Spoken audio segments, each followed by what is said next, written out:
I'm a founding member of the Columbus Landmarks Foundation way back in 1977, and today we're on the east side of Columbus with Becky West, Director of Columbus Landmarks. And you have something called the Endangered Buildings List, is that correct? That's right. Back in 2014, we published our first list of most endangered buildings, and we did this because our advocacy committee has been working, as you know, since 1977 behind the scenes to quietly advocate for, and sometimes vocally, these buildings that are threatened with either long-term vacancy, deterioration, and now sometimes redevelopment. You're raising awareness, you're trying to start a conversation, hoping to find solutions to keep these buildings from disappearing from the landscape. That's exactly right.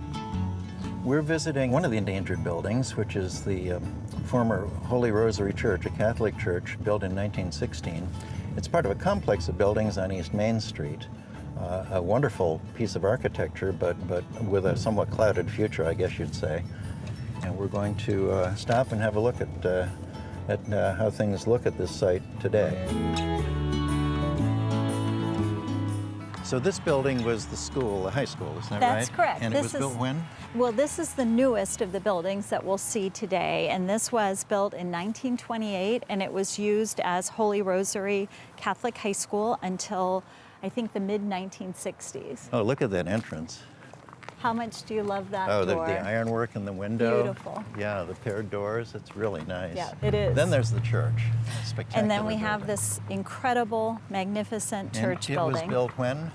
1916. Okay, boy, it is a gorgeous building with the tower. It's just magnificent, isn't it? You really, yeah, you have to stand and see it from a distance. Now, what was the inspiration for the design? So it's built in the Northern Italianate style, and then they must have loved it so much that they built the high school building to complement that well, style. Well, it really is. That's right. It really looks very similar in the design. The interior of the church is much more ornate, though. It's not in the same style. You'd say it's more a traditional design It is. in terms of sort of church architecture? Yes. You can only imagine how exciting it was in the neighborhood for I'm sure. a piece of architecture like this to happen.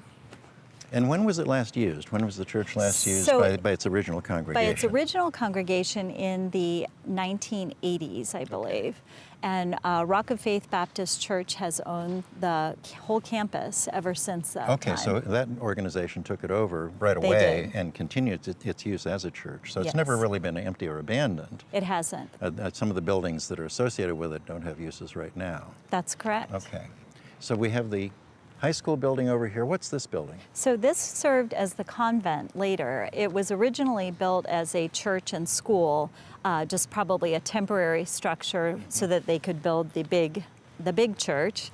And then it did serve as the convent on the campus. That was very typical, though. You'd have a church, you'd have a rectory where the priest would live, you'd have a school, and often the nuns in the convent were teachers in the schools. That's correct. Okay, so it really was a complete complex. And we're thinking about that in terms of redevelopment. When you look at this whole parcel, you know, it would be an incredible opportunity for something big to happen here once again. Well, you know, you can see some deterioration in the buildings, but basically they're sound. The walls are straight, the brick is in good shape, the roof's looking pretty good shape. Absolutely. There's some broken windows, but those are fixable. That's right. And this type of ornamentation, you know, we can't buy this today. We Well, can't you just replicate can't. this. Yeah, there's no way. Well, it's great seeing this complex. It really is an important one, but I know there are other things on the endangered buildings list, so shall we take a look at some of the others? Let's go do it. All right, back to the car.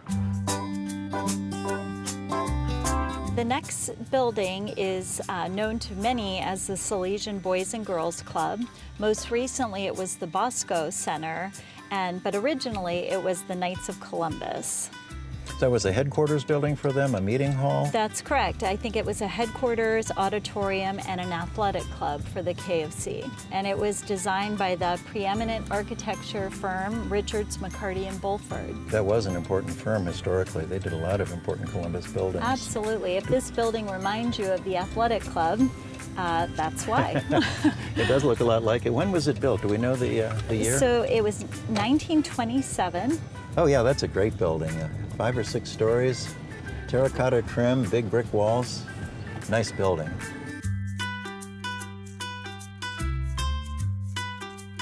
So Becky, we're in Marble Cliff, right at the edge of Upper Arlington, northwest of downtown Columbus. What are we going to see? We're going to see the 1907 William Landman Marble Cliff Mansion. It was designed by Frank Packard for Landman, who was the owner, creator of Columbus Bolt Company. Aha. And so he was an industrialist He was. and built a house to sort of reflect the stature of his position in sort of the economy and society. Would you say that? Absolutely. And then in 1935, another Columbus notable, William Billy Ingram, moved to Columbus to bring his company, White Castle, here to the area. And he lived in the house beginning in 1935. So everybody knows White Castle. That is quite a house. Isn't it? So tell me why this building is endangered. It looks like it's in pretty good shape. Well, it is in good shape. And the building is on our endangered list because a redevelopment proposal was presented to Marble Cliff Village that called for demolition of the building to make way for a new apartment building.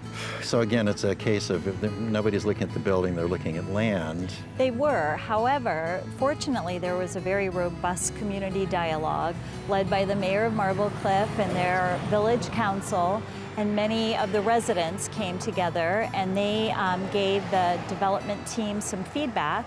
And fortunately, that development team has went back to the drawing board and came forth with a new proposal that actually may potentially reuse the mansion as part of their redevelopment of the whole the site. community decided the building's important to them, to the community. The developer decided, you know, these people are really serious about this, why don't we talk? So you've got to give credit to both sides. Absolutely. One for taking action, the other for showing flexibility. Absolutely. And finding a solution that really works for everybody. Would you say everybody seems to be pretty happy with the solution? We are very happy with the solution, but it remains to be seen. It's Yeah. a conversation. Well, thanks so much. It's been great seeing these buildings, learning about the endangered buildings list, learning about where we are on these various projects. So I look forward to future success and good luck with Landmarks. Thank you so much, Jeff.